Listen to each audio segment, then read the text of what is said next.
Hello everybody, welcome to Magnet Brains. मैं हूं अनीशा, आपकी अपनी साइंस एजुकेटर, और आज हम स्टार्ट करने वाले हैं क्लास 6 की साइंस एग्जाम्पलर बुक का chapter number 16 which is your last chapter, garbage in and garbage out.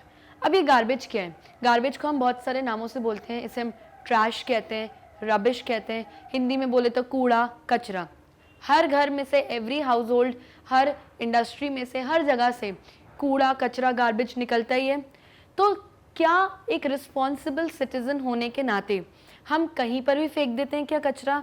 नहीं, हम ऐसा नहीं करते। बीइंग अ रिस्पॉन्सिबल सिटीजन हम गार्बेज का डिस्पोजल करते हैं, यानी किस तरीके से गार्बेज को फेंका जाएगा, कौन गार्बेज कलेक्टर आएगा, कलेक्ट करके जाएगा और वो फर्दर कैसे प्रोसेस करेगा गार्बेज को ताकि पल्यूशन ना फैले।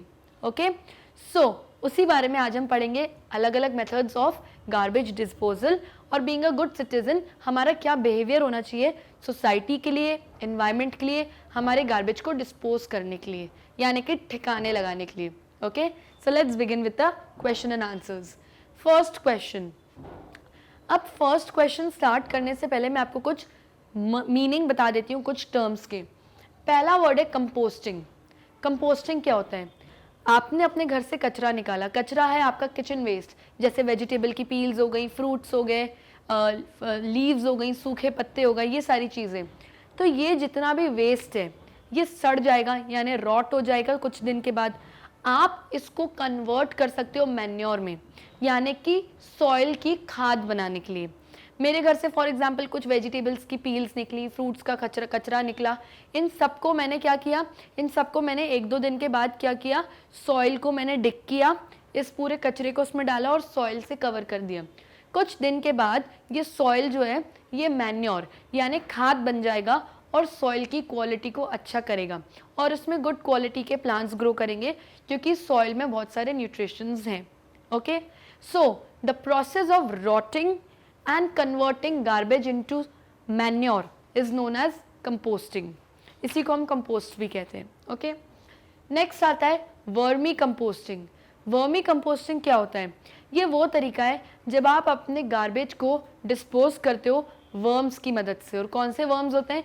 अर्थ वर्म्स, या इनको हम रेड वर्म्स भी कहते हैं। ओके, क्या करते हैं हम ज़मीन में, ग्राउंड में 30 सेंटीमीटर डीप, अराउंड इतना 20 to 30 सेंटीमीटर डीप एक पिट यानी कि एक गड्ढा खोद लेते हैं। ओके, उसके बाद हम इसमें कोई चिकन मैश या कोई चटाई जैसा जो मटेरियल होता है उस कपड़े को बिछा देते हैं। फिर इसके ऊपर हम डालते हैं सारा कचरा, सारा गार्बेज, यानी कि वेजिटेबल पील्स हो गए, फ्रूट्स हो गए, वेजिटेबल्स हो गए, ये जितना भी कचरा किचन वेस्ट है, सूखी लीव्स हो गई, ये सब डाल दिया। ठीक है, फिर इसके ऊपर हम डालते हैं सैंड। ओके, सैंड डाल दी आपने, पूरा सैंड डाल दी। फिर उसके ऊपर आप थोड़ा सा पानी स्प्रिंकल करोगे, यानी पानी का थोड़ा सा छिड़काव डालोगे। ओके, अब उसके बाद आप क्या डालोगे? आप इस सॉइल को, इस सैंड को प्रेस यानी दबाओगे नहीं। क्यों? क्योंकि अगर आपने पूरा दबा दिया तो एयर के जाने की जगह नहीं बचेगी। तो आपको सॉइल को थोड़ा सा, सैंड को थोड़ा सा लूज छोड़ना है ताकि एयर और मॉइस्चर इसमें जाए। फिर आप अपने रेड वर्म्स या अपने अर्थ वर्म्स जो हैं उसको बिल्कुल फैला के डाल दोगे, इन कीड़ों को, इन वर्म्स को। उसके बाद इन वर्म्स को खाने की भी ज़रूरत है, तो आप या तो सूखी लीव्स या फिर कुछ भी कचरा वगैरह जो ये खाते हैं वो वहीं पे डाल दो, या वहीं सैंड में 2 से 3 सेंटीमीटर डीप इनके खाने को गाड़ दो ताकि अंदर अंदर जाके अपना खाना लेके खा लें। और इन पूरे पिट को, इस पूरे गड्ढे को आप गनी बैग्स यानी कि जो बोरी से बनने वाला कपड़ा होता है उस कपड़े से या किसी भी पतले क्लॉथ से कवर करके रख लो। थोड़े दिन हो जाए तो जो टॉप लेयर है सैंड की उसको थोड़ा सा मिक्स भी करना ताकि थोड़ा मिक्स हो जाए। अराउंड 3 से 4 वीक्स बाद, या बोल सकते हो 1 मंथ बाद, जब आप नोटिस करोगे तो आपको सॉइल जैसा चिपचिपा मटेरियल दिखाई देने लगेगा उस पिट में। बस यहाँ पे आपका वर्मी कंपोस्ट रेडी है, यानी कि अब यहाँ पे एक सही गुड अमाउंट ऑफ सॉइल है जो एक मैन्योर में कन्वर्ट हो गई है, यानी कंपोस्ट में कन्वर्ट हो गई है। इससे हम कहते हैं वर्मी कंपोस्टिंग। फिर आता है मैन्योरिंग। मैन्योरिंग यानी कि जब आप सॉइल में मैन्योर, खाद डालते हो और सॉइल की क्वालिटी अच्छी करते हो, उस प्रोसेस को हम मैन्योरिंग कहते हैं। फिर आता है डीकम्पोजिंग। डीकम्पोज करना यानी कचरे को या कूड़े को डिस्पोज करना, सही जगह पर ठिकाने लगाना, उसे हम कहते हैं डीकम्पोजिंग। ओके अब हम स्टार्ट करते हैं क्वेश्चन नंबर 1 ताकि आप इजीली समझ पाएं क्वेश्चन को। सो क्वेश्चन नंबर 1 कहता है the method of preparing compost with the help of earthworms is called. वो मेथड जिसमें हम कंपोस्ट यानी मैन्योर बनाते हैं अर्थवॉर्म्स को यूज करके, तो वो कौन सा मेथड होता है? ऑब्वियसली जैसे कि मैंने अभी आपको बताया वर्मी कंपोस्टिंग, ये वो मेथड है जिसमें हम अर्थवॉर्म्स की मदद से सॉइल को अच्छा रखते हैं। और हम अर्थवॉर्म्स यहाँ इसलिए रखते हैं क्योंकि ये वो जगह है जहाँ पे सनलाइट नहीं पहुँचती, इसीलिए सॉइल की क्वालिटी अच्छी नहीं हो पाती। तो आपको ये ध्यान रखना है कि जो आपके अर्थवॉर्म्स हैं वो ना तो ज़्यादा कोल्ड टेम्परेचर ना तो ज़्यादा हॉट टेम्परेचर में ज़िंदा रह पाएंगे, तो आपको प्रॉपर इनको मेंटेन करना पड़ेगा। अगर आपने इनको अच्छे से मेंटेन किया and if you have taken good care of your earthworms तो आपका एक बहुत अच्छा वर्मी कंपोस्ट रेडी हो जाएगा। Okay so option number B, vermi compost जो है ये एक वो मेथड है जिसमें आप कंपोस्ट बनाते हो रेडवर्म्स या अर्थवर्म्स, एक ही बात है, इनकी मदद से। अब इसको बनाने के स्टेप्स क्या हैं? तो पहला स्टेप ये है कि आपको एक पिट यानी कि एक सूटेबल गड्ढा खोदना है अपने घर के गार्डन में। फिर उसके ऊपर आपको कुछ सैंड डाल देनी है, उसके ऊपर कुछ रेत डाल देनी है। उसके बाद आप जितना भी गार्बेज है जैसे वेजिटेबल पील्स हो गए, फ्रूट्स हो गए, ये सारा वेस्ट उस पिट में, उस गड्ढे में डालो। Sprinkle water to keep it moist. Sprinkle यानी कि बहुत ज़्यादा पानी नहीं डालना, सिर्फ छिड़काव करना है पानी का, स्प्रिंकल करना है ताकि वो सैंड थोड़ी मॉइस्ट हल्की फुल्की गीली रहे। Place redworms in the pit. फिर आप अपने अर्थवर्म्स को से बिछा के डाल दो। Cover loosely with a gunny bag और अ लेयर ऑफ ग्रास। सूखी घास या सूखी बोरी का जो कपड़ा होता है उससे कवर करके रख दो आप अपने पिट को। Leave it for 3-4 weeks. 3 से 4 हफ्तों तक आप इसको छोड़ दो एंड आफ्टर 3-4 वीक्स आपका वर्मी कंपोस्ट रेडी हो जाएगा, जब चिपचिपा सॉइल वाला जो मटेरियल है वो दिखने लगेगा आपको। और याद रहे कि आपके जो अर्थवर्म्स हैं वो सूखी लीव्स और ये सब खाते हैं, उनके लिए अचार वाला कचरा और चटपटे मसालेदार सब्जियां ये सब नहीं डाल देना, वो मर जाएंगे अंदर। इनफैक्ट और गंदे स्मेल होने वाले दूसरे जर्म्स अंदर पिट में पैदा हो जाएंगे। तो ऐसा मत करना कि मैगी डाल दी उनके खाने के लिए। ओके सो जो अर्थवर्म्स का फूड है वो डालना है हमको। Next question, if you dump kitchen waste in a pit it may after some time. अगर पिट में यानी कि एक गड्ढे में आपने किचन वेस्ट यानी आपके किचन से निकलने वाला कचरा जैसे एग शेल्स, अंडे के छिलके हो गए, वेजिटेबल पील्स हो गए, फ्रूट पील्स हो गए, ये सब आपने डाला एक पिट में, तो कुछ दिन बाद क्या होगा? वो कंपोस्ट में कन्वर्ट हो जाएगा यानी मैन्योर बन जाएगा, वो वर्मी कंपोस्ट में कन्वर्ट हो जाएगा, वो ऐसा ही रहेगा यानी remain as such, remain forever in the dried form, और वो ऐसा ही जिंदगी भर रहेगा वहीं पर सूखे हुए फॉर्म में। सो ऑब्वियसली वो कंपोस्ट में कन्वर्ट हो जाएगा यानी कि वो मैन्योर में कंपोस्ट में कन्वर्ट हो जाएगा। वर्मी कंपोस्ट तो तब होंगे जब वर्म्स कीड़े डालेंगे, अर्थवर्म्स डालेंगे, और ऐसा तो जिंदगी भर वो रहेगा नहीं। So answer number A would be correct कि जो किचन वेस्ट होता है वो एक बायोडिग्रेडेबल वेस्ट है, यानी वो वेस्ट कि जब आप इसको सॉइल में डालोगे तो वो जिंदगी भर ऐसा नहीं रहेगा, इनफैक्ट वो डिकम्पोज हो जाएगा और सॉइल को न्यूट्रिशंस या मैन्योर प्रोवाइड करेगा, खाद। So it will be readily compose available to become compost. जो वर्मी कंपोस्ट होता है जब तब होता है जब आप उसमें अर्थवर्म्स डालते हो या रेडवर्म्स डालते हो कचरे के साथ, तब वर्मी कंपोस्ट होता है। अभी तो आपने सिर्फ किचन का वेस्ट डाला हुआ है तो ये सिर्फ कंपोस्ट बनेगा। ओके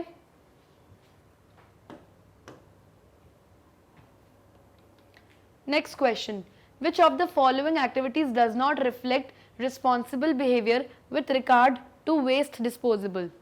यानी कि इन एक्टिविटीज में से कौन सी वो एक्टिविटी है जो एक अच्छे सिटीजन, एक अच्छे नागरिक की पहचान नहीं है जब वेस्ट डिस्पोजल की बात है। यानी कि कौन से अच्छे सिटीजन्स होते हैं जो वेस्ट को अच्छे से डिस्पोज करते हैं अपने घर से, और कौन से सिटीजन्स वो होते हैं जो वेस्ट को डिस्पोज नहीं करते। सो ऑप्शंस हैं गुड्स कैरीड इन पेपर बैग्स और क्लॉथ बैग्स। जब आप अपने घर के सामानों को यानी गुड्स को पेपर से बने हुए बैग्स या कपड़े से बने हुए बैग्स में कैरी करते हो। Second, waste collected in polythene bags for disposable. आप सारा कचरा पॉलीथीन बैग्स यानी प्लास्टिक के बैग्स में कलेक्ट कर रहे हो डिस्पोज करने के लिए, तो ये तो बहुत ही बैड एक क्वालिटी और एक बहुत ही बैड एक्शन है जो एक प्रॉपर रिस्पॉन्सिबल सिटीजन का नहीं है। ये तो ठीक है कि आप घर के सामान पेपर और क्लॉथ बैग्स में कर रहे हो। Third, waste separated into those that degrade and those that do not degrade. यानी आप वेस्ट सेपरेट करके कर रहे हो, यानी कि जो भी आपके घर का कचरा निकल रहा है उसको दो अलग अलग बिन्स में, एक बोलते हैं ना गीला कचरा सूखा कचरा, जो गीला कचरा होता है वो ग्रीन में जाता है, सूखा कचरा ब्लू डब्बे में जाता है। यस, ब्लू बिन, ग्रीन बिन, या इस तरीके से कर रहे हो आप। ओके, तो यस, ये भी एक बहुत अच्छी बात है, क्योंकि जितना भी ग्रीन बिन, जितना भी ग्रीन डस्टबिन में आप कचरा जाता है वो किचन वेस्ट जाता है और वो डिकम्पोज होकर कंपोस्ट में हमारे लिए काम आता है।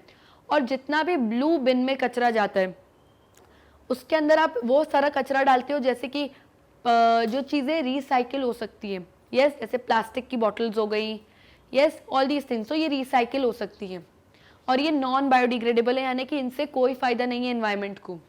Making handicrafts with used up notebooks, जो नोटबुक्स जिन कॉपीज में आपने लिख दिया उनके पेपर्स की मदद से आपने कुछ हैंडीक्राफ्ट, कुछ हैंडमेड डिज़ाइन या कुछ हैंडमेड मटेरियल बनाया, तो ये अच्छी बात है, आपने कुछ शो पीस बना दिया उसका, आपने वेस्ट नहीं किया उस पेपर को, तो this is good.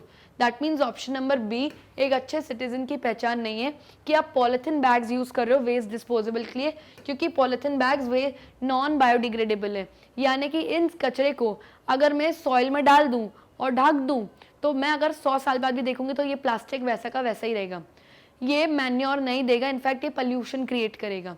Okay, they remain as such in the environment and harm it, और एनवायरमेंट को बल्कि और हार्म करते हैं, यानी मुसीबत पहुंचाते हैं।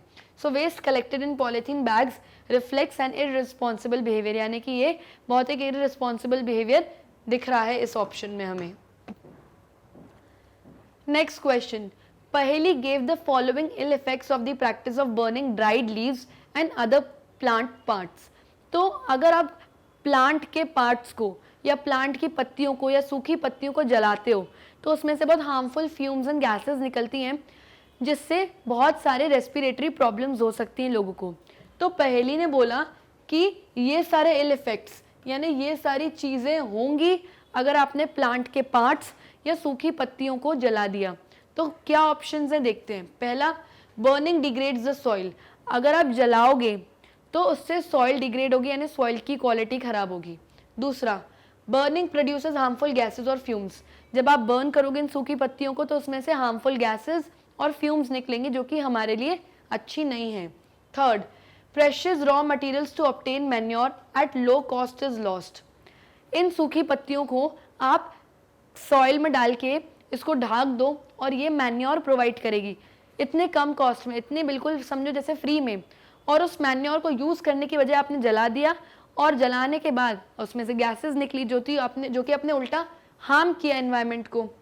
Loss of lot of heat is generated unnecessarily, जब आप इन बहुत सारे सूखे पत्तियों को प्लांट के पार्ट्स को जलाते हो तो बेमतलब के लिए अननेसेसरीली हीट प्रोड्यूस होती है एनवायरनमेंट में, जो कि अगेन ग्लोबल वार्मिंग में ऐड करती है। सो ऑप्शन कौन से इसमें से सही होंगे? 1 2 4, 1 2 3 4, 2 and 3 only, 2 3 and 4 only. So the right option will be number B, which is 1 2 3 4. चारों के चारों, all the options are correct. अगर चारों चीजें यहाँ पर हुई हैं, that means ये सारे इल इफेक्ट्स होंगे, यानी कि हार्मफुल गैसेस भी निकलेंगी उसमें से, अननेसेसरी हीट जनरेट होगी, लो कॉस्ट का मैन्योर भी लॉस्ट हो जाएगा, और ये एक बायोडिग्रेडेबल मैन्योर का एक पार्ट था एक, तो वो भी जो चीज़ है वो ख़राब हो जाएगी। So basically harmful gases, raw material, unnecessary heat और सॉइल का डिग्रेडेशन सब हो जाएगा अगर हमने ड्राइड लीव्स को जलाया और उसे कंपोस्ट में कन्वर्ट नहीं होने दिया।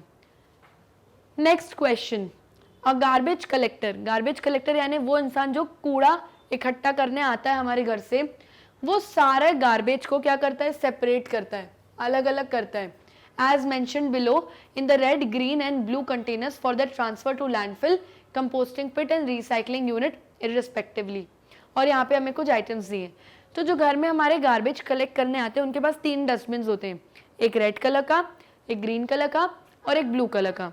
जितना भी किचन वेस्ट होता है जैसे एग शेल्स हो गए, वेजिटेबल पील्स हो गए, फ्रूट्स हो गए, ये सब जाता है ग्रीन कलर के बिन में यानी डस्टबिन में, क्योंकि इसको हम यूज़ करते हैं लैंडफिल के लिए, यानी कि एक ऐसा दूर एरिया शहर से जो बिल्कुल खाली होता है, उसमें हम पूरा कचरा जो होता है ये वाला ग्रीन बिन वाला उसको पूरा गाड़ देते हैं, डिग कर देते हैं और सॉइल से कवर करते हैं। क्यों? क्योंकि ये बायोडिग्रेडेबल वेस्ट है और ये मैन्योर में कन्वर्ट हो जाएगा और सॉइल को गुड क्वालिटी का बनाएगा। दूसरा कचरा वो क्या अलग करते हैं? ब्लू बिन में। ब्लू बिन के लिए वो करते हैं जो रिसाइकलिंग के लिए होता है बेसिकली, यानी कि जैसे कि न्यूज़पेपर्स हो गए, पेपर हो गया, कार्डबोर्ड्स हो गए, ये सारी जितनी भी चीज़ें होती हैं ये ब्लू कलर के डस्टबिन में कलेक्ट होती हैं, क्योंकि इनको रिसाइकिल किया जाता है, यानी कि इसको फिर से रीयूजेबल फॉर्म में बनाया जाता है। एक होता है रेड कलर का डस्टबिन, इसके अंदर किया जाता है जितने भी मेटल, लोहा हो गया, मेटल्स हो गए, प्लास्टिक हो गया, ये सारी चीज़ें जो ना तो बायोडिग्रेडेबल है, नॉन बायोडिग्रेडेबल नहीं है, इसको हम क्या कर सकते हैं, इसको भी हम रिसाइकिल कर सकते हैं।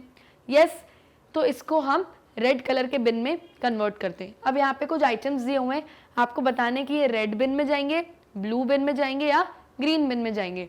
एंड आइटम्स हैं plastic bags, newspaper and journals, screw and nuts, यानी कि नट और स्क्रू नहीं होते हैं जिससे हम कुछ बनाते हैं या फिर जिससे हम दो चीज़ों को फिक्स करते हैं, वो। वेजिटेबल पील्स, मेटल चिप्स यानी मेटल के छोटे छोटे पीसेस, और एग शेल्स यानी अंडे के छिलके। अब हमको बताना है कि ये कौन से बिन में जाएंगे। तो ऑप्शन नंबर ए बोल रहे हैं कि जो फर्स्ट एंड 4 है वो रेड में जाएगा, यानी कि प्लास्टिक बैग्स और वेजिटेबल पील्स रेड में जाएंगे। जो 2 एंड 3 है वो ग्रीन में जाएगा, यानी न्यूज़पेपर एंड जर्नल्स और स्क्रूज एंड नट्स ग्रीन में जाएगा। और 5 एंड 6 जो है मेटल चिप्स और एग शेल्स वो ब्लू बिन में जाएगा। तो ये पॉसिबल नहीं है। क्यों पॉसिबल नहीं है? क्योंकि ये सेग्रीगेटेड नहीं है सही तरीके से रेड, ब्लू और ग्रीन बिन के लिए। ओके, फिर अलग अलग ऑप्शंस दिए, तो मेरे ख्याल से जो ऑप्शन नंबर सी है वो करेक्ट है, यानी कि 1, 3 एंड 5 वो जाएगा रेड में, यानी कि plastic bags, newspapers and journals और वेजिटेबल पील्स ये सब जाएंगे रेड में। क्यों? क्योंकि 1, 3 एंड 4 यानी मेटल चिप्स यानी plastic bags, screws and nuts और मेटल चिप्स ये सब जाएंगे रेड में, यानी कि ये प्लास्टिक है, ये मेटल है और ये जितने भी स्क्रू और नट्स हैं ये फर्दर दूसरे काम में यूज होंगे, तो ये आपके जाएंगे रेड बिन में। उसके बाद ग्रीन में जाएगा 4 एंड 6 यानी कि वेजिटेबल पील्स एंड एगशेल्स, क्योंकि ये कंपोस्ट बनने के काम आएगा, यानी कि ये सारी चीज़ें जो हैं ये क्या बनेगी, ये सॉइल में मिक्स हो जाएगी एंड मैन्योर प्रोवाइड करेगी, इसलिए ग्रीन कलर के बिन में जाएगा। फिर आता है ब्लू बिन, तो ब्लू बिन में जाएगा ओनली नंबर 2 यानी कि न्यूज़पेपर्स एंड जर्नल्स, यानी कि ये वो सब चीज़ें जो रिसाइकिल होती हैं, यानी दोबारा आप इसको यूज़ कर सकते हो। सो जो न्यूज़पेपर्स है, जर्नल्स यानी जर्नल बुक्स के पेपर्स होते हैं, वो सारी चीज़ें आपकी ब्लू कलर के बिन में जाएंगी। So that means option number C is correct. Question number 6. The steps required for conversion of kitchen garbage into manure are given below in a jumbled form. ठीक है, तो अब किचन के जो waste होता है, जो किचन का गार्बेज होता है, जैसे वेजिटेबल पील्स हो गए, फ्रूट्स हो गए, इसको डिस्पोज करने के लिए और इसको मैन्योर में कन्वर्ट करने के जो पूरे स्टेप्स हैं यहाँ पे जम्बल्ड फॉर्म में दिए हुए हैं, यानी कि ऊपर नीचे। जो सही सीक्वेंस है हमको वो चूज करना है। तो ऑप्शंस हैं put garbage in a pit, cover the bottom of the pit with sand, cover the pit loosely with gunny bag or grass, और फिर आप worms डालो। So this is wrong because the correct option will be option number A. That means 2, 1, 4, 3. 2, 1, 4, 3. That means सबसे पहले तो आपको एक पिट यानी गड्ढा खोदना पड़ेगा, फिर उसको सैंड से आपको कवर करना पड़ेगा, फिर उसके ऊपर आपको गार्बेज डालना पड़ेगा, यानी जो भी आपके किचन का गार्बेज है वो डालना पड़ेगा। फिर उसके बाद आपको उसमें वर्म्स यानी आपके वर्मी कंपोस्टिंग के लिए जो वर्म्स की ज़रूरत पड़ेगी वो वर्म्स डालने पड़ेंगे, और उसके बाद आपको लूजली उसके वो गनी बैग्स यानी कि बोरी से बने हुए कपड़े से या फिर ग्रास यानी सूखी घास से आपको कवर करना पड़ेगा। तब जाके कुछ दिन बाद यानी प्रॉबेबली 1 मंथ के बाद जो आपका किचन वेस्ट होगा वो एक कन्वर्ट होगा किसमें, एक कंपोस्ट में, यानी कि मैन्योर प्रोवाइड करेगा आपकी सॉइल को। Okay, so option number A is correct. Okay, then आता है आपका question number 7। Read the items mentioned in column 1 and 2 and fill the related process in the column 3। Column 1 से रिलेटेड है column 2 और उससे रिलेटेड होगा आपका आंसर कॉलम 3 में। You are suppose to read options of column 1 and 2 and then you are suppose to give the answer in column 3। तो column 1 में दिया ऑर्गेनिक वेस्ट यानी वो वेस्ट जो ऑर्गेनिक होता है, यानी कि जो घर से निकलता है कचरा, जैसे वेजिटेबल पील्स एंड ये सब, और फिर आप उसके लिए इसको डिकम्पोज करने के लिए अर्थवॉर्म्स यूज कर रहे हो। तो ये कौन सा मेथड है आपका वेस्ट डिस्पोजेबल का? जब आप वर्म्स यूज करते हो तो ये मेथड होता है vermicomposting. Okay, then second है गार्बेज है, आपके पास कचरा है, dig pit and fill with garbage. आपको एक पिट, एक गड्ढा खोदना है और ये पूरा गार्बेज उसमें भर देना है। तो ये कौन सा प्रोसेस होगा? इसमें आपका क्या मिलेगा? इसमें आपको मिलेगा लैंडफिल। अब लैंडफिल क्या होता है? जितना भी बायोडिग्रेडेबल वेस्ट होता है, यानी वो वेस्ट जो डिकम्पोज हो जाता है, आपके एनवायरनमेंट को कोई नुकसान नहीं पहुंचाता, आप एक बड़े से लैंड को थोड़ा सा डिग करते हो और ये पूरा कचरा उसमें डाल के वापस सॉइल से उसको कवर कर देते हो। तो इससे क्या होता है, जो कचरा होता है वो एनवायरनमेंट को हार्म भी नहीं करता और हमको क्या देता है, मैन्योर प्रोवाइड करता है सॉइल के लिए। तो आपने एक लैंड को फिल किया गार्बेज से, उसे हम कहते हैं लैंड फिल। तो गार्बेज है, आपने गड्ढा खोदा और पूरा गार्बेज उसमें डाल दिया, तो यानी आपने लैंड फिल किया। देन थर्ड है, आपके पास ओल्ड न्यूज़पेपर्स है, पुराने पेपर्स है, न्यूज़पेपर्स है और पेपर बैग्स है। तो उसके लिए आपने क्या किया? उसके लिए आपने रिसाइकिल किया, क्योंकि पेपर को आप रिसाइकिल भी कर सकते हो। तो इस प्रोसेस में आपने किया recycling. Okay, this is the solution for the same. Next question, correct the definitions of certain terms given below by changing only one word. अब आपको यहाँ पे 3 डेफिनेशंस दी हुई हैं कुछ वर्ड्स की, लेकिन तीनों गलत हैं। आपको इस डेफिनेशन में से सिर्फ एक वर्ड को चेंज करना है ताकि पूरी डेफिनेशन सही हो जाए। तो पहली डेफिनेशन दी आपको कंपोस्ट की, तो substances converted into manure for use in industries. ये वो सब्सटेंसेस होते हैं कंपोस्ट जिनको आप मैन्योर में कन्वर्ट करते हो ताकि आपको इंडस्ट्रीज में काम आए। तो नहीं, मैन्योर फील्ड को अच्छा करने के लिए, सॉइल को अच्छा करने के लिए काम होते हैं ताकि उसमें खेती अच्छे से हो। सो एग्रीकल्चर में यूज होता है। तो इंडस्ट्रीज को चेंज करके आप किस में रखोगे? एग्रीकल्चरल फील्ड्स में, तब होगी कंपोस्ट की definition correct. Second, landfill. Landfill क्या होता है? Garbage buried under water in an area. जब आप कचरे को एक एरिया में पानी के अंदर ढास देते हो, यानी कि ढस देते हो, पूरा भर देते हो, उससे हम लैंडफिल कहते हैं। So it's wrong, completely wrong, क्योंकि गार्बेज पानी के अंदर नहीं, सॉइल के अंदर, जब आप मिट्टी में डालते हो तब लैंडफिल होता है। तो correct answer will be soil. आपको वाटर को चेंज करके सॉइल करना है। थर्ड डेफिनेशन दी रिसाइकलिंग की, तो reuse of unused material in the same or another form. यहां बोल रहे हैं कि जब आप बिना इस्तेमाल हुई किसी चीज को फिर से इस्तेमाल करते हो, उसे हम रीयूज कहते हैं। तो जो चीज इस्तेमाल ही नहीं हुई उसे दोबारा कैसे इस्तेमाल करोगे? तो अनयूज्ड थोड़ी है, वो चीज यूज्ड है, तभी आप उसको रीयूज कर रहे हो, दोबारा से रीयूज कर रहे हो। तो अनयूज्ड चेंज होगा यूज्ड में। तो reuse of used materials in the same or another form is known as recycling. Okay, next question, provide the suitable term that expresses the meaning of each of the following statements. अब यहाँ पे आपको कुछ statements दिए, इन statement से के लिए सही वर्ड कौन सा यहाँ पे मैच होता है आपको वो लिखना है। जैसे कि फर्स्ट वाला, greeting cards made from newspaper. आपने न्यूज़पेपर की मदद से, जो कि किसी काम नहीं आते, आपने उसको रीयूज किया और उससे ग्रीटिंग कार्ड बना दी। तो यानी कि आपने क्या किया? आपने यहाँ पे रिसाइकलिंग करी, यानी आपने न्यूज़पेपर को पढ़ लिया, उसको यूज कर लिया और आप उसको अब ग्रीटिंग कार्ड बनाने के लिए दोबारा यूज कर रहे हो, तो आपने रिसाइकलिंग करी। Contents of the waste bin, कचरे के डब्बे में जो भी चीजें अंदर पड़ी रहती हैं उसको हम क्या बोलते हैं? उसको हम बोलते हैं गार्बेज, यानी कचरा। Okay, third, worms converting certain kinds of waste into manure. जब आप वर्म्स यानी कीड़ों को यूज करते हो कचरे को डिकम्पोज करने के लिए, तो उस मेथड को क्या बोलते हैं? Vermi composting, which we all know. Then an area where a lot of garbage is collected, spread out and covered with soil। एक बड़ा सा एरिया जहाँ पे बहुत सारा गार्बेज बिछा दिया जाता है, कचरा, और फिर उसको सॉइल से कवर कर देते हैं, यानी पूरा ढाक देते हैं। यानी आपने लैंड को सॉइल से ढाक दिया, यानी लैंड को फिल कर दिया। तो इस प्रोसेस को बोलेंगे लैंड फिल, क्योंकि ये प्रोसेस मैन्योर प्रोवाइड करता है सॉइल को और बायोडिग्रेडेबल वेस्ट होता है। Okay, next question, To what use can you put the following kinds of garbage and how? अब यहाँ पे कुछ गार्बेज दिए हुए हैं।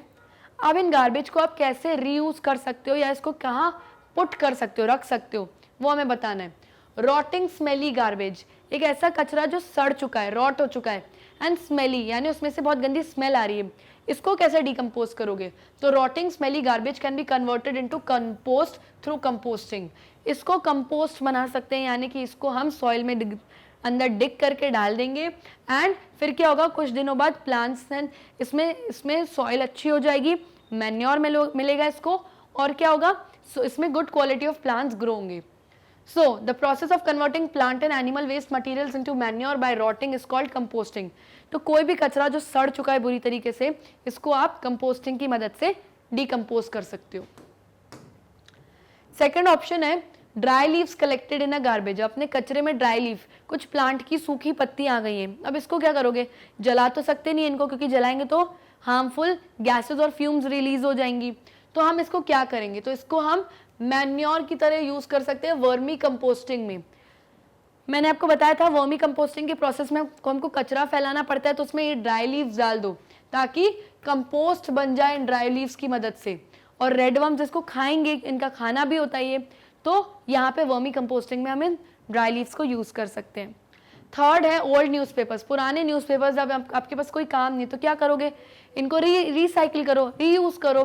भाई आप इसका कुछ ग्रीटिंग कार्ड बना दो, कोई क्राफ्ट की चीज़ बना दो, कट पेस्ट करके कुछ भी कर सकते हो, तो आप रिसाइकिल कर सकते हो। तो इसको आप बुक्स बना दो, इसके पेपर बैग्स बना दो। कभी कभी हम किसी बुक को कवर करने के लिए कवर यूज़ नहीं करते, हम न्यूज़पेपर से उस बुक को कवर कर देते हैं। तो बुक्स को कवर करने के लिए, पेपर बैग्स बनाने के लिए, हैंडीक्राफ्ट यानी कि कुछ क्रिएटिव चीज़ बनाने के लिए, इन सब के लिए आप इस न्यूज़पेपर को यूज़ कर सकते हो। इसी को हम रिसाइकलिंग बोलते हैं।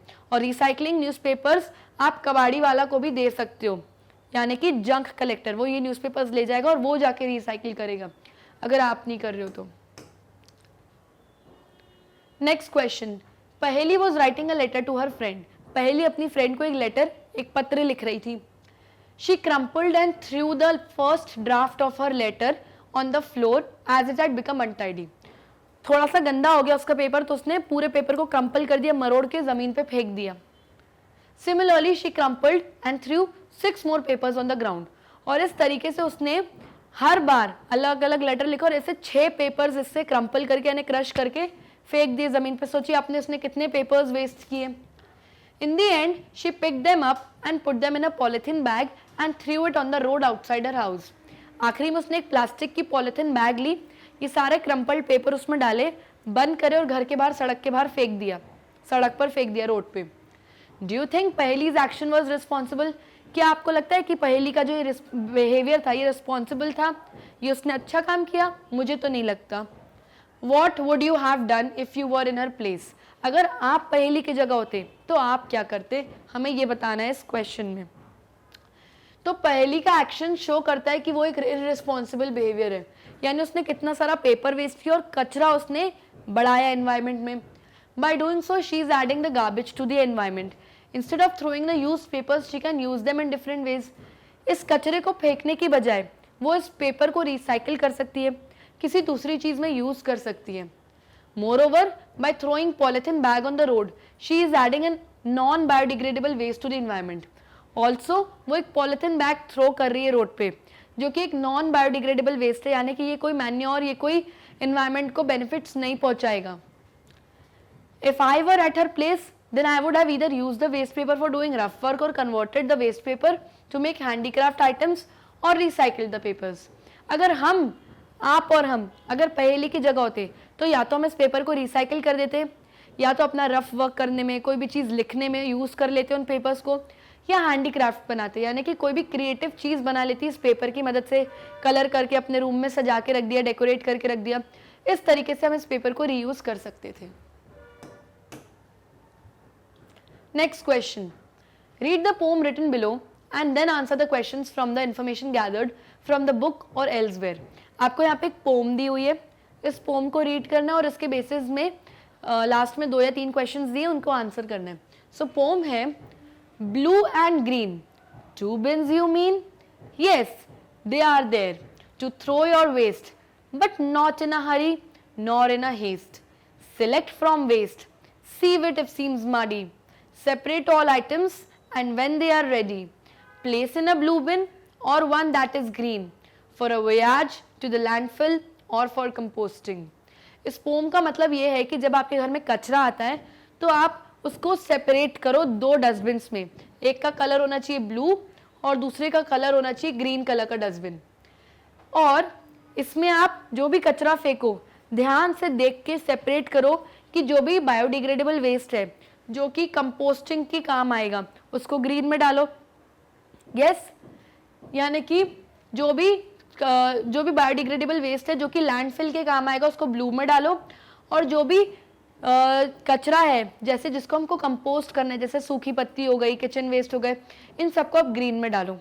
यस, ताकि उससे लैंडफिल हो जाए। तो इस तरीके से आपको करना है, जल्दबाजी में नहीं, आराम से ध्यान से देखिए कचरे को सेपरेट करना है, नॉट इन अ हेस्ट यानी जल्दबाजी में नहीं। फिर अगर आपको लगता है कि कचरे में मड है यानी बहुत धूल है तो कचरे को सीव करो यानी छान लो ताकि धूल और मिट्टी अलग हो जाए।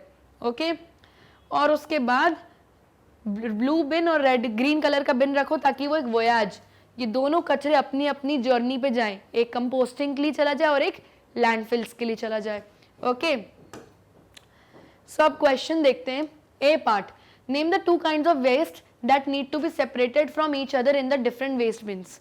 तो वो 2 तरीके के कौन से वेस्ट हैं, कौन से कचरे हैं जिनको हमको सेपरेट करना है अलग अलग वेस्ट बिन्स के लिए। सो आंसर है the 2 kind of waste that needs to be separated from each other in 2 different waste bins are named as biodegradable waste और एक non biodegradable waste. Biodegradable waste जो होता है वो ग्रीन में जाता है और नॉन बायोडिग्रेडेबल जो होता है वो जाता है ब्लू में। ओके, जिस भी वेस्ट को, कचरे को हम कंपोस्ट में कन्वर्ट कर सकते हैं अर्थवॉर्म्स की मदद से या वर्मी कंपोस्टिंग के थ्रू, वो सब ग्रीन में जाता है। Okay, the blue bin would contain the dry recyclable waste. जिस भी वेस्ट यानी पेपर हो गया, जर्नल्स हो गई, न्यूज़पेपर्स के कचरे हो गए जिनको आप रिसाइकल यानी रीयूज कर सकते हो, वो सब जाएगा ब्लू बिन में। ओके, देन सेकेंड क्वेश्चन पूछा है आपसे, name 2 items of waste each that need to be sent to a landfill और for composting। तो आपको बताना है कि 2 आइटम्स के कचरों के या उन गार्बेज के लिस्ट ऑफ आइटम्स बताने हैं, जो पहला तो लैंडफिल में जाएगा और दूसरा कंपोस्टिंग के लिए। तो लैंडफिल में सारा बायोडिग्रेडेबल वेस्ट जाएगा जैसे किचन वेस्ट हो गया, और कंपोस्टिंग के लिए जो कि ब्लू बिन में जाता है वो जाएगा नॉन बायोडिग्रेडेबल वेस्ट जिसको हम रिसाइकिल कर सकते हैं। तो जो 2 जाएंगे किसमें, लैंडफिल के लिए यानी जो जमीन को भरने के लिए जाएंगे, जैसे एम्प्टी ग्लास बॉटल्स हो गई, प्लास्टिक हो गए जो कि नॉन बायोडिग्रेडेबल होता है, ये सब जाएगा आपका लैंडफिल में। और किचन वेस्ट ये एनिमल डंग यानी जिसको हम गोबर के कंडे भी बोलते हैं, जो बायोडिग्रेडेबल होता है जिससे कंपोस्ट यानी मैन्योर बनता है, वो सब जाएगा आपका ग्रीन बिन में। Okay, next question, Bira, a farmer would clear his field every day and burn dry leaves fallen on the ground. बीरा एक फार्मर, एक किसान का नाम है। वो क्या करता है, हर दिन अपनी फील्ड, अपनी लैंड को क्लियर करता है, जितनी भी सूखी पत्तियां होती हैं जो जमीन पे गिरती हैं रोज, वो उनको जला देता है। After some time he found that those living in huts near his field were suffering from cough and breathing problems. कुछ समय बाद उसने नोटिस किया कि उसकी हट, उसकी झोपड़ी के आसपास जितने भी लोग रहते हैं उनको खांसी की और अलग अलग ब्रीदिंग प्रॉब्लम्स से वो लोग सफ़र कर रहे हैं। तो first point, can you explain why, क्या बोल सब बता सकते हैं कि ऐसा क्यों हो रहा है, कि क्यों उसके आसपास के रहने वाले लोगों को प्रॉब्लम हो रही है। तो जो बर्निंग होती है ड्राई लीव्स की, वो हार्मफुल फ्यूम्स और गैसेज रिलीज करती है जिससे कफ यानी खांसी होती है और ब्रीदिंग में प्रॉब्लम आती है लोगों को। तो जो लोग उनके आसपास हट्स में रह रहे हैं बीरा की फील्ड के, उनको इन प्रॉब्लम से सफ़र करना पड़ रहा है, क्योंकि बीरा हर दिन अपनी फील्ड पे ये सूखी पत्तियां जलाता है जिससे हार्मफुल फ्यूम्स और गैसेस जो है उनके अंदर जा रही है और उनको ब्रीदिंग प्रॉब्लम्स हो रही हैं। ओके, सेकेंड पॉइंट पूछ रहे हैं, also suggest an environment friendly way to dispose the dry leaves. अब क्योंकि जलाना लीव्स को एक अच्छा स्टेप नहीं है, तो क्या करें ऐसा जिससे इन लीव्स को हम डिस्पोज कर सकते हैं। So dry leaves can be put in a pit for composting. Pit यानी गड्ढे में डाल दो ताकि ये कंपोस्टिंग में काम आ जाए, यानी कि इससे मैन्योर बन जाए जो कि बायोडिग्रेडेबल वेस्ट होता है। इस मेथड से मैन्योर भी बनता है। ये एक एनवायरमेंटल फ्रेंडली मेथड है ड्राई लीव्स को डिस्पोज करने का। The manure produce from the dry leaves can be used by farmers in the agriculture field for enrichment of the soil. अब जो मैन्योर, जो खाद मिलेगा इन लीव्स को कंपोस्ट करने के बाद, वो दूसरे फार्मर्स यूज कर सकते हैं अपनी एग्रीकल्चरल फील्ड्स में खाद डालने के लिए। तो ये एक तरीका आप यूज कर सकते हो इंस्टेड ऑफ लीव्स को जलाने के लिए।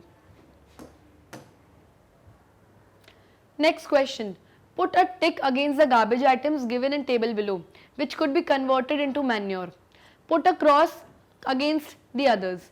अब यहाँ पे आपको कुछ लिस्ट ऑफ आइटम्स दिए हुए हैं, आपको टिक मार्क लगाना है उन लिस्ट ऑफ आइटम्स के सामने जो मैन्योर में कन्वर्ट हो सकते हैं, यानी कि खाद में कन्वर्ट हो सकते हैं, और एक क्रॉस लगाना है जो कि मैन्योर में कन्वर्ट नहीं हो सकते। तो ये ऑप्शन है एग शेल्स, स्ट्रॉ। अब स्ट्रॉ क्या होता है, वो जो पाइप जिससे हम नारियल पानी और जूस पीते हैं वो नहीं। स्ट्रॉ का मतलब ये है कि यहाँ है स्टॉक्स, यानी कि जो लंबी लंबी जो स्टेम्स होती हैं जिसमें से ग्रेन को हम अलग करते हैं वो। ड्राई फ्लावर्स, सूखे हुए फूल, पेबल्स यानी छोटे छोटे कंकड़, ब्रोकन पीसेस ऑफ ग्लास, कांच के टुकड़े, नेल्स एंड स्क्रूज यानी छोटी छोटी सुई, स्क्रू, नट, ये सब, प्लास्टिक बैंगल्स, प्लास्टिक की चूड़ियाँ, लेफ्ट ओवर फूड, बचा कुचा खाना, स्टील ब्रोकन वेसल यानी कि एक ऐसा बर्तन जो स्टील का था और वो टूटा हुआ है, डेड एनिमल्स, मरे हुए जानवर।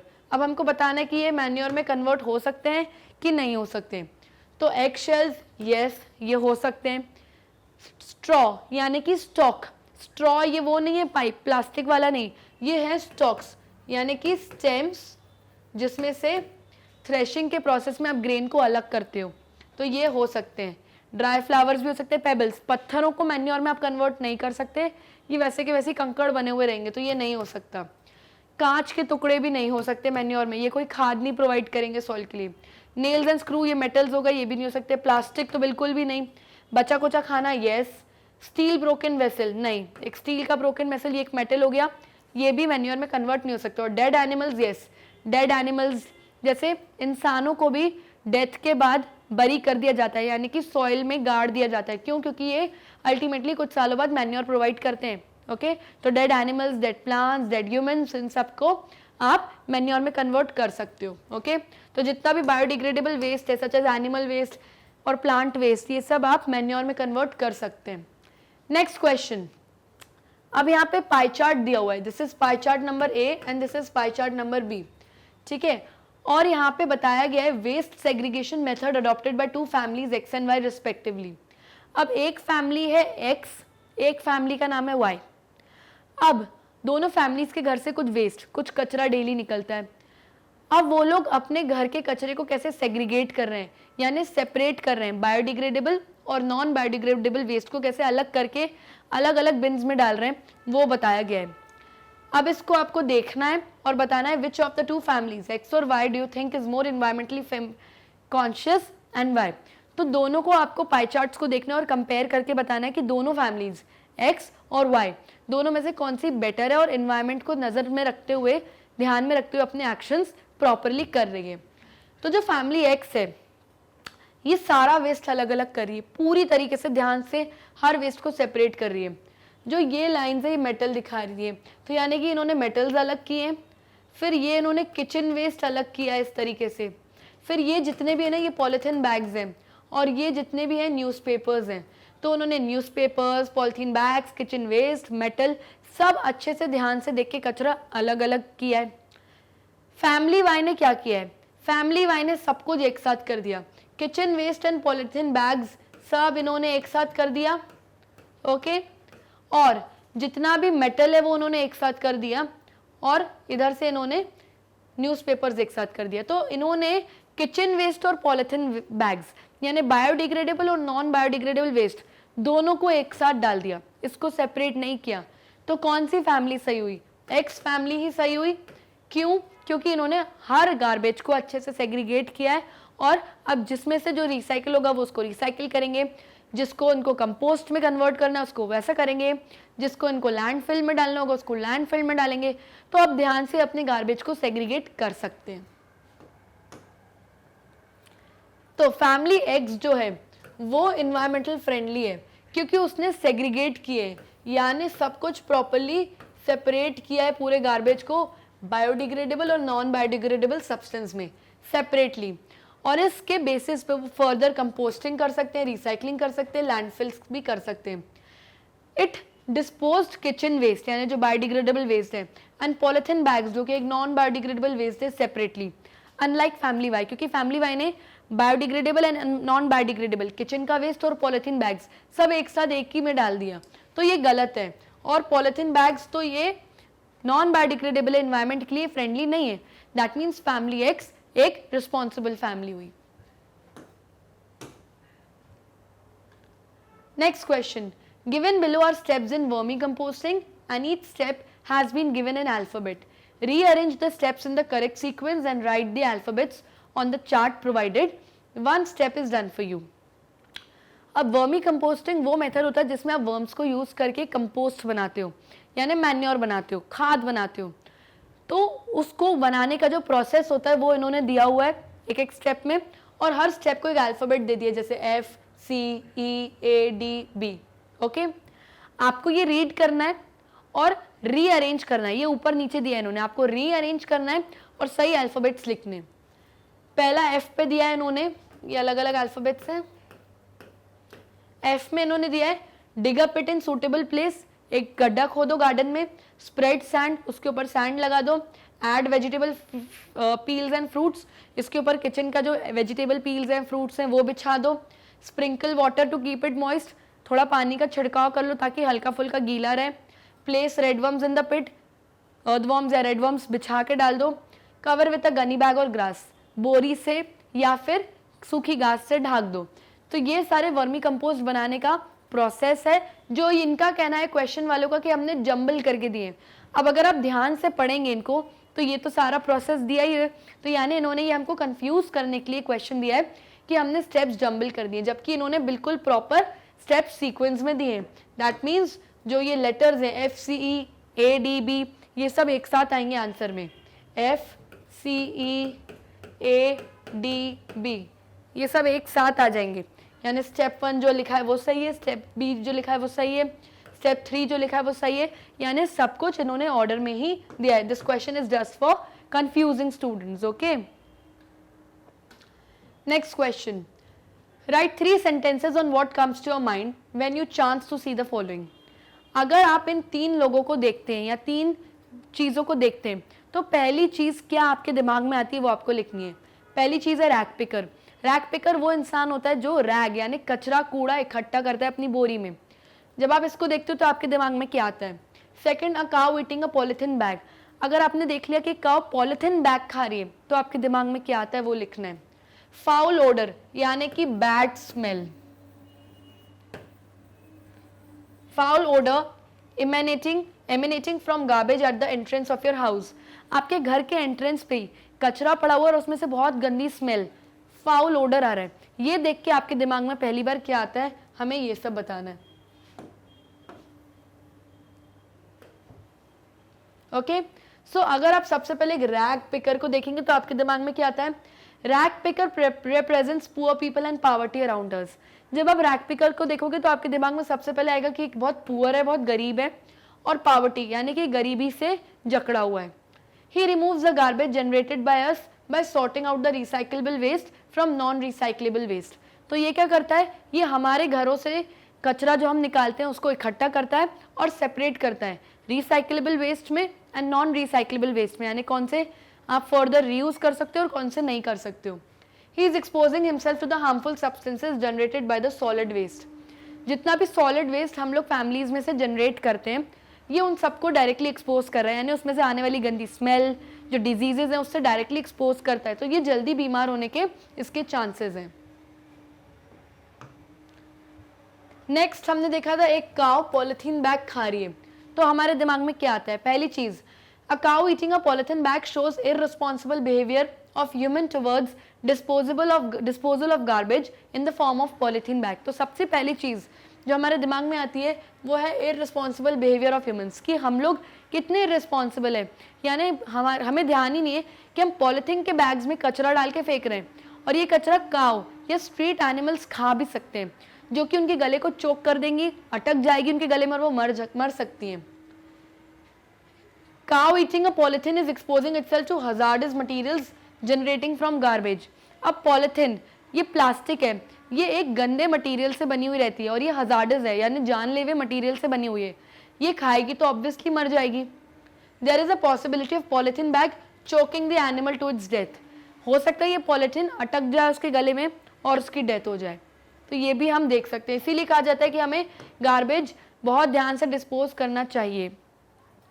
थर्ड चीज, जो गंदी स्मेल, फाउल ऑर्डर आती है किसी के घर के बाहर से, क्योंकि वहाँ कूड़ा इकट्ठा रखा हुआ है यानी गार्बेज, तो आपके दिमाग में क्या चीज आती है? पहली चीज, foul odor emanating from garbage at the entrance of our house represents the production of large quantity of waste।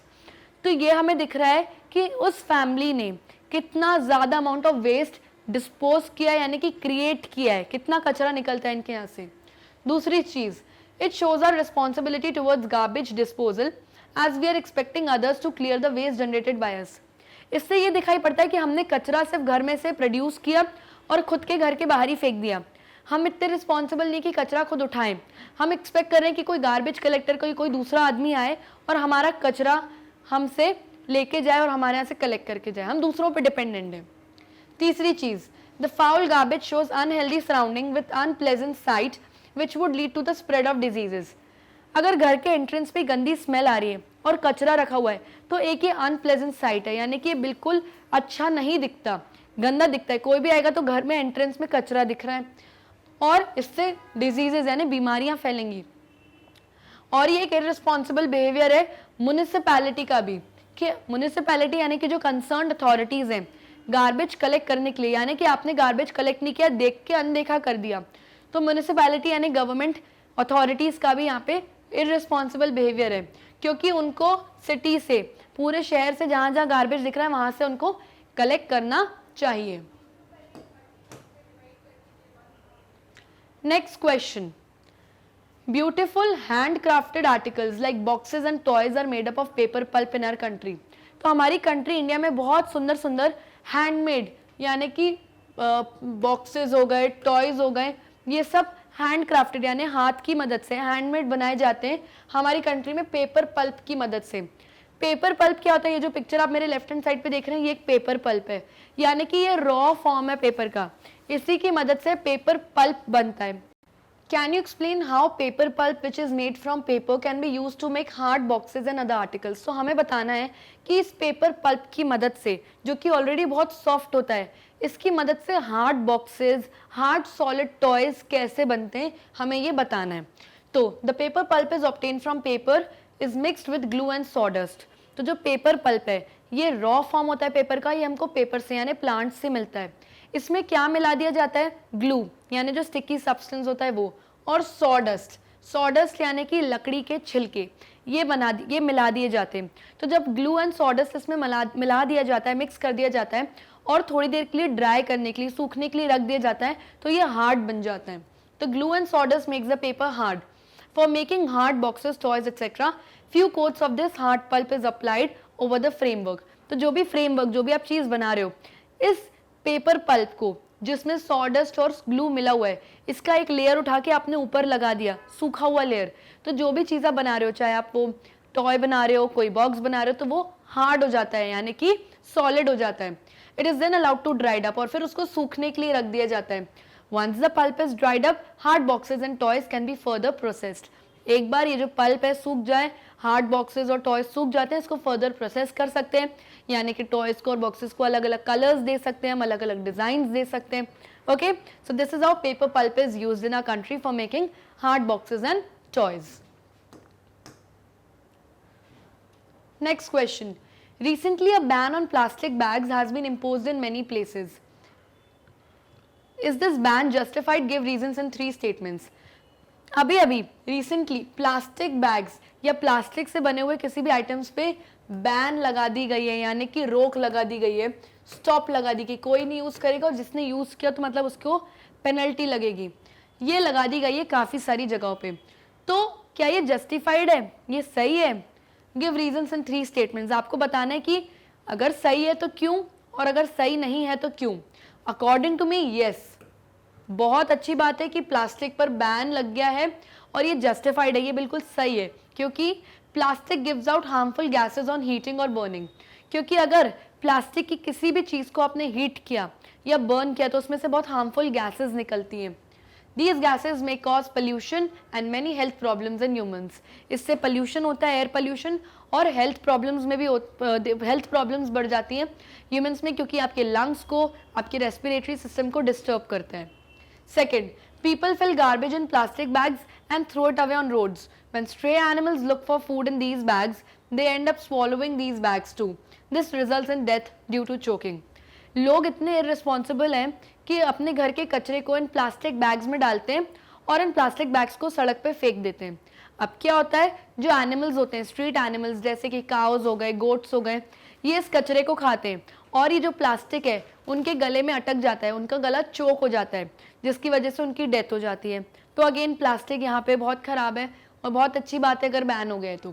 Third reason, plastic bags thrown away carelessly on roads and other places get into drains and sewage system. As a result, drains get choked and the waste spills on the road. Drains और sewage system क्या होता है, जो आपके washroom से connected होता है. जितना भी ह्यूमन वेस्ट आप एक्सक्रीट करते हो अपनी बॉडी से, वो ड्रेनेज सिस्टम्स यानी ड्रेनेज पाइप्स और सीवेज पाइप्स में जाता है. अगर प्लास्टिक के कचरा या प्लास्टिक पॉलीथीन्स की जो कचरे हैं लोग सड़क पे फेंक देते हैं, तो जो सड़क के गड्ढे हैं, जो सीवेज लाइंस है, जो ड्रेनेज लाइंस है, ये उसमें फंस जाता है.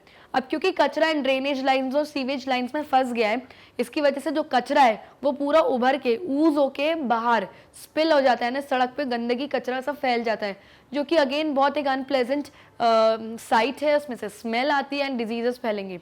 तो बहुत अच्छी बात है अगर प्लास्टिक बैन हो गया है तो. Next question, why should we not burn plastic items. हमें प्लास्टिक आइटम्स को क्यों नहीं बर्न करना चाहिए, उन्हें क्यों नहीं जलाना चाहिए.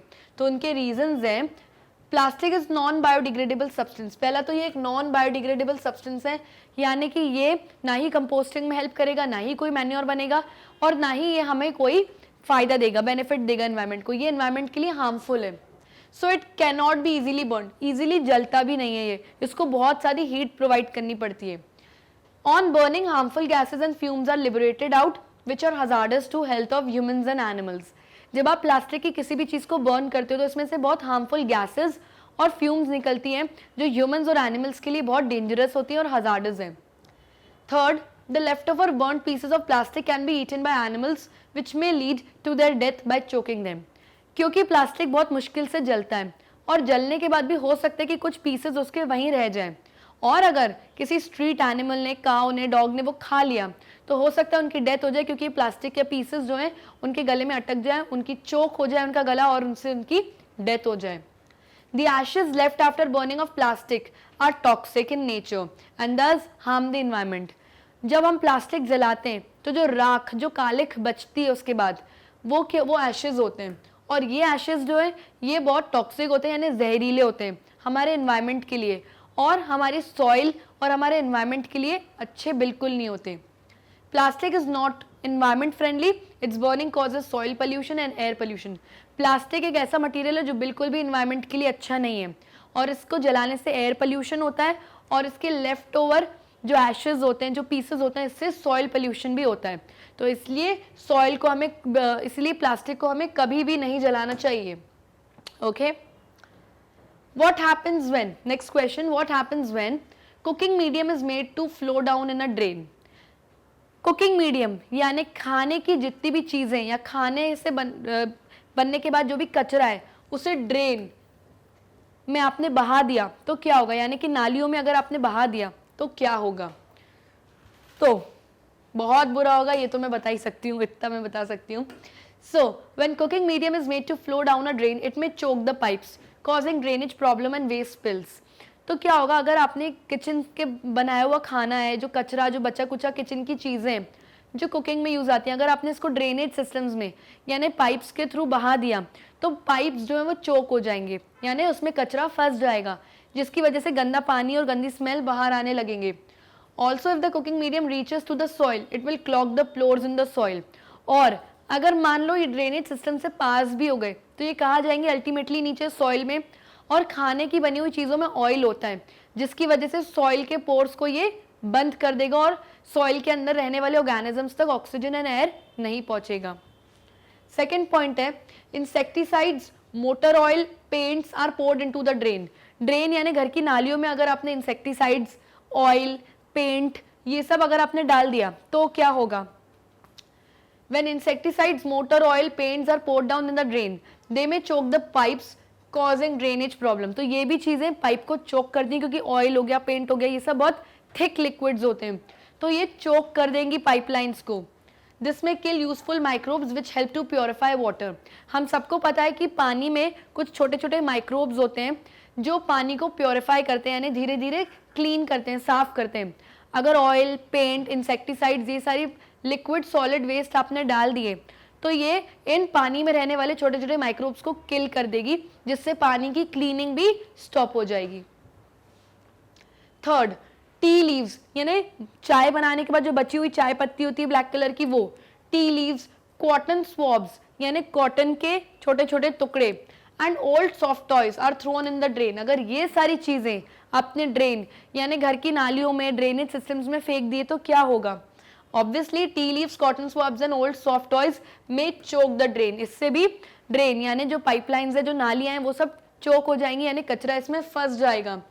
And they are made to flow down the drain leading to drainage problems. और ऑब्वियसली आपके पूरे घर का जो ड्रेनेज सिस्टम है उसमें प्रॉब्लम हो जाएगी, पाइपलाइन सारी चोक हो जाएगी, स्मेल आने लगेगी और कचरा लिटरली बाहर आने लगेगा, which is again an unhealthy environment in your house और एक अनप्लेजेंट साइट होगा. Next, answer the following questions in 1 or 2 words और सेंटेंसेस. यहाँ पे कुछ स्टेटमेंट्स दिए, इसमें से आपको इसका आंसर 1 वर्ड या कुछ सेंटेंसेस में देना है. First, why should we prefer to use paper bags rather than polythene bags. हमको कोई भी चीज उठाने के लिए पेपर बैग्स क्यों यूज करने चाहिए और पॉलिथीन बैग्स क्यों नहीं यूज करनी चाहिए? तो आंसर है, we should prefer to use paper bags rather than polythene bags because paper bags can be recycled. क्योंकि पेपर बैग्स जो होते हैं वो रिसाइकिल कर सकते हो, यानी दोबारा आप उसको यूज कर सकते हो, और डिग्रेडेड है यानी एनवायरनमेंट के लिए खराब नहीं है, ये बायोडिग्रेडेबल वेस्ट है. बट जो पॉलिथीन बैग्स है वो एक नॉन बायोडिग्रेडेबल वेस्ट है और ये एनवायरनमेंट के लिए खराब है, ह्यूमंस के लिए, एनिमल्स के लिए, प्लांट्स के लिए, सब चीज़ों के लिए खराब है, क्योंकि ना तो ये डिस्पोज होगा, ना तो ये कोई मैन्योर प्रोवाइड करेगा, ये किसी बेनिफिट का नहीं. इसीलिए पॉलिथीन बैग्स नहीं यूज करना है हमें. Second, who out of the following should properly dispose of the garbage? Father, mother, Elder brother, younger sister. अगर फैमिली में 4 लोग रहते हैं, फादर है, मदर है, बड़ा भाई है, छोटी बहन है, इन चारों में से किसकी रिस्पॉन्सिबिलिटी है कि आप कचरा अच्छे से डिस्पोज करो, यानी कि कचरा सेपरेट करो और सही जगह पे उसको ठिकाने लगाओ? तो ऑब्वियसली घर के एक एक मेंबर की रिस्पॉन्सिबिलिटी है, किसी एक पर्टिकुलर फादर, मदर या बेटा बेटी की नहीं. Each member of the family, एक एक मेंबर ऑफ द फैमिली की रिस्पॉन्सिबिलिटी है कि आप कचरा डिस्पोज करो, तब जाके पूरा देश, घर और पूरी दुनिया साफ रहेगी. So every member of the family should properly dispose of the garbage, as proper garbage disposable is the responsibility not of only one person. एक इंसान के कंधों के ऊपर ये रिस्पॉन्सिबिलिटी नहीं है कि आप कचरे को अच्छे से डिस्पोज करो, बाकी गंदगी फैलाएंगे. नहीं, कोई गंदगी नहीं फैलाएगा, सब अपने जो भी गार्बेज है उसको अच्छे से डिस्पोज करेंगे. It should be in a concern of every citizen, और हर नागरिक की, देश के हर नागरिक की ये रिस्पॉन्सिबिलिटी है. Next, which one out of beetles, roundworm and earthworm are used for vermicomposting and why? जो वर्मी कंपोस्टिंग है ये एक तरीके का गार्बेज डिस्पोजेबल मेथड है, जो कि हम ऑलरेडी एक्सप्लेन कर चुके हैं आपको. अब वर्मी कंपोस्टिंग में कौन सी ऐसे इंसेक्ट्स हैं जो यूज होते हैं? बीटल्स यूज होते हैं, राउंडवर्म्स यूज होते हैं कि अर्थवर्म्स यूज होते हैं? तो हम सबको पता है कि अर्थवर्म्स, जिनको हम रेड वर्म्स भी कहते हैं, ये यूज होते हैं वर्मी कंपोस्टिंग के प्रोसेस में. And why they are being used, ये क्यों यूज होते हैं? तो earthworms are used for vermicomposting because earthworms convert waste from plants and animals to their products into compost. क्योंकि earthworms एक ऐसे इंसेक्ट्स हैं जो वेस्ट प्रोडक्ट्स, जो गार्बेज वहाँ पे पिट में गाड़ा हुआ है, डिग किया हुआ है, उसको कन्वर्ट कर देंगे कुछ टाइम में मैन्योर में, यानी खाद में, which is beneficial for the environment and for the soil. बाकी इंसेक्ट्स ऐसा नहीं कर पाएंगे. इसीलिए earthworms या जिनको हम रेड वर्म्स भी कहते हैं, उन्हें हम यूज करेंगे वर्मी कंपोस्टिंग के प्रोसेस के लिए. Okay, so children, with this we come to an end of this session. I hope आपको चैप्टर बहुत अच्छे से समझ में आ गया होगा. आप चाहे तो हमारे वीडियोस यूट्यूब पर भी देख सकते हैं. अगर आपको यूट्यूब पे हमारे वीडियोस नहीं मिल रहे हैं तो आपको कुछ नहीं करना, आपको गूगल पे जाना है, हमारी वेबसाइट का नाम डालना है, विच इज़ www.magnetbrains.com, एंड जब जैसे ही आप हमारी वेबसाइट का नाम डालेंगे, इस तरीके का एक पेज आपके सामने आ जाएगा जहाँ पर ब्लू बॉक्स होगा जिस पे कोर्सेज लिखा रहेगा। जब आप इस पर क्लिक करेंगे तो इस तरीके से सारी क्लासेस की लिस्ट आपके सामने आ जाएगी। कह लीजिए आपको क्लास 6 की साइंस एग्जाम्पलर वीडियोस देखनी है तो आप क्लास 6 पे क्लिक करेंगे।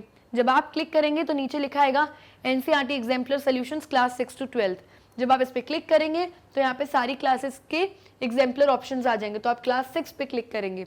जैसे ही आप क्लिक करेंगे इस तरीके से एक पेज आएगा जहाँ पे ये एक ऑप्शन रहेगा जहाँ पे सारे रिकॉर्डेड लेक्चर्स रहेंगे। आपको उस पर क्लिक करना है और कौन सा चैप्टर आपको देखना है उस पर क्लिक करना है। For example first chapter food where does it come from, आपको वो देखना है। तो आपने उस पर क्लिक किया और जैसे ही आपने क्लिक किया मेरा वीडियो आपके सामने प्ले होना स्टार्ट हो जाएगा। सो आई होप चिल्ड्रन आपको समझ में आ गया होगा कि कैसे यूट्यूब पे अगर वीडियोस नहीं मिल रहे हैं तो आपको वेबसाइट से इजीली कैसे एक्सेसिबल होंगे। और एक चीज़ जो हमें बिल्कुल भी नहीं भूलनी वो है do not forget to like, subscribe and share our YouTube channel. तब तक लिए stay tuned, bye bye and take care.